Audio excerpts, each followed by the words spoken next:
ایک دفعہ کا ذکر ہے، ایک جنگل میں پہاڑ کی چوٹی پر ایک جادوگر رہتا تھا۔ جادوگر کی ناک نیلے رنگ کی تھی۔ سب لوگ اس کو نیلا جادوگر کہتے تھے۔ اسی پہاڑ کی دوسری چوٹی پر دوسرا جادوگر رہتا تھا۔ اس کی ناک لال رنگ کی تھی۔ لوگ اس کو لال جادوگر کہتے تھے۔ لال جادوگر اور نیلے جادوگر کی آپس میں کھٹ پٹ رہتی تھی۔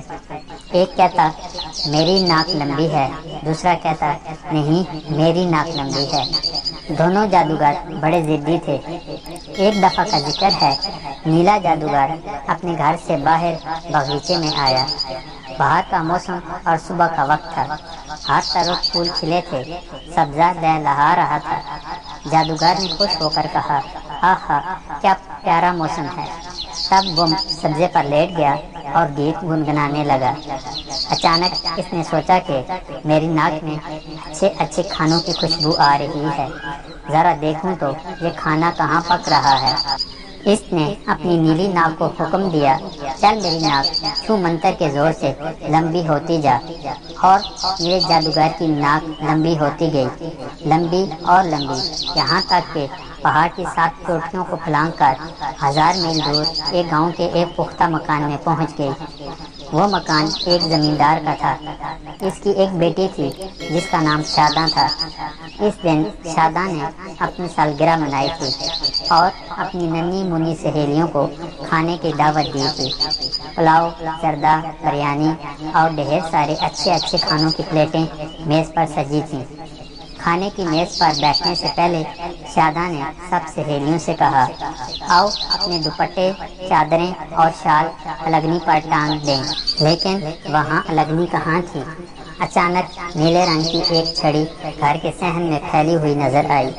سب لڑکیوں نے اپنے رنگ برنگے دوپٹے، چادریں اور شال اس چھڑی پر لٹکا دیے، لیکن وہ چھڑی تو نہ تھی، نیلے جادوگر کی ناک تھی۔ یہاں سے 1000 میل دور پہاڑ کی چوٹی پر بیٹھے ہوئے نیلے جادوگر نے اپنے دل میں کہا، یہ میری ناک میں کھجلی کیوں ہو رہی ہے؟ تب اس نے اپنی ناک سے کہا، اے میری ناک چھو منتر کے زور سے چھوٹی ہوتی جا۔ پھر تو نیلے جادوگر کی نیلی ناک چھوٹی ہوتی گئی، چھوٹی اور چھوٹی، اور جب وہ ناک قریب آئی تو نیلا جادوگر خوشی سے اچھل پڑا۔ کیسے رنگا رنگ اور قیمتی کپڑے ہیں، یہ کپڑے میں اپنی بیٹی کے جہیز میں دوں گا۔ ادھر شاداں اور اس کی سہیلیوں نے جب دیکھا کہ نیلی چھڑی ان کے قیمتی کپڑوں کو سمیٹ کر اڑے جا رہی ہے تو پلیٹیں چھوڑ کر دوڑی، بہت شور مچایا، لیکن اب کیا ہو سکتا تھا؟ نیلے جادوگر نے وہ سارے قیمتی کپڑے لال جادوگر کو دکھائے اور کہا، اب بتاؤ بھلا تمہاری ناک لمبی ہے یا میری؟ لال جادوگر بہت کھسیانہ ہوا، اس کا منہ غصے سے لال ہو گیا۔ اس نے زور زور سے پاؤں پٹکے اور گھر سے یہ کہتا ہوا نکلا کہ اب میں اپنا جادو دکھاؤں گا۔ لال جادوگر پہاڑ کی اونچی چوٹی پر چڑھ گیا۔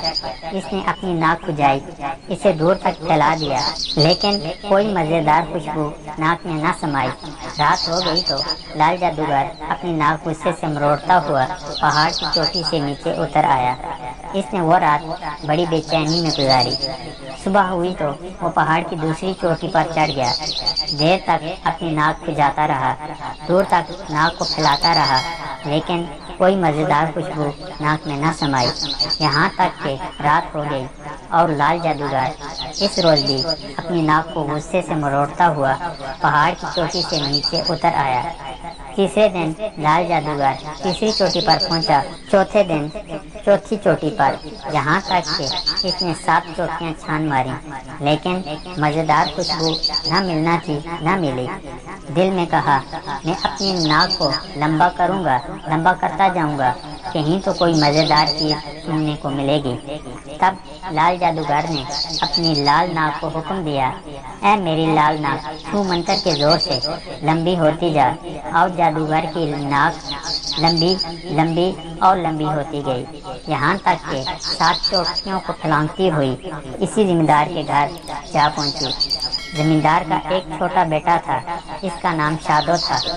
اسی دن شادو نے اپنے دوستوں کو باغیچے میں کھیلنے کے لیے بلایا ہوا تھا۔ شادو اور اس کے دوستوں نے دیکھا کہ لال رنگ کی ایک مضبوط ٹہنی باغیچے میں دور تک پھیلی ہوئی ہے۔ سب بہت خوش ہوئے۔ شادو نے چھلانگ لگائی اور ٹہنی کو دونوں ہاتھوں سے پکڑ کر جھولا جھولنے لگا۔ دوسرے لڑکوں نے بھی چھلانگیں لگائیں اور ٹہنی کو دونوں ہاتھوں سے پکڑ کر جھولا جھولنے لگے۔ زمیندار کے نوکر نے یہ کھیل دیکھا تو کہا، ٹھہرو، میں رسا لاتا ہوں، ٹہنی پر رسا ڈال کر مزے سے جھولا جھولیں گے۔ پھر تو سب لڑکوں نے لال جادوگر کی لال ناک پر رسے کا جھولا ڈال کر سینگیں چڑھانا شروع کر دی۔ ایک لڑکے کو شرارت سوزی، اس نے لال جادوگر کی ناک پر چاقو کی نوک سے کھودنا شروع کر دیا۔ دوسرے لڑکے نے کوٹ سے پن نکال کر ناک میں چبو دی۔ لال جادوگر درد کے مارے بلبلا اٹھا۔ ناک میں پن کی نوک لگتے ہی اسے سخت کھجلی ہوئی اور جب ناک میں چاقو کی نوک لگی تو وہ تکلیف کے مارے چیخ پڑا، ہائے میری ناک، ہائے میری ناک۔ لال جادوگر کی یہ چیخ سن کر نیلا جادوگر گھر سے باہر نکلا۔ اتنی دیر لال جادوگر نے جادو کا زور لگا کر ایک جھٹکے کے ساتھ اپنی لال ناک کھینچی۔ زمیندار کا لڑکا اور دوسرے لڑکے چھلانگ مار کر جھولے سے کود پڑے اور جب لال جادوگر کی لال ناک سمٹتے سمٹتے قریب آئی تو اس نے دیکھا کہ وہ بری طرح سوج گئی تھی اور لہو لہان تھی۔ نیلا جادوگر لال جادوگر کی یہ درگت دیکھ کر خوب ٹھٹھے مار کر ہنسا۔ بیچارہ لال جادوگر بہت شرمندہ ہوا۔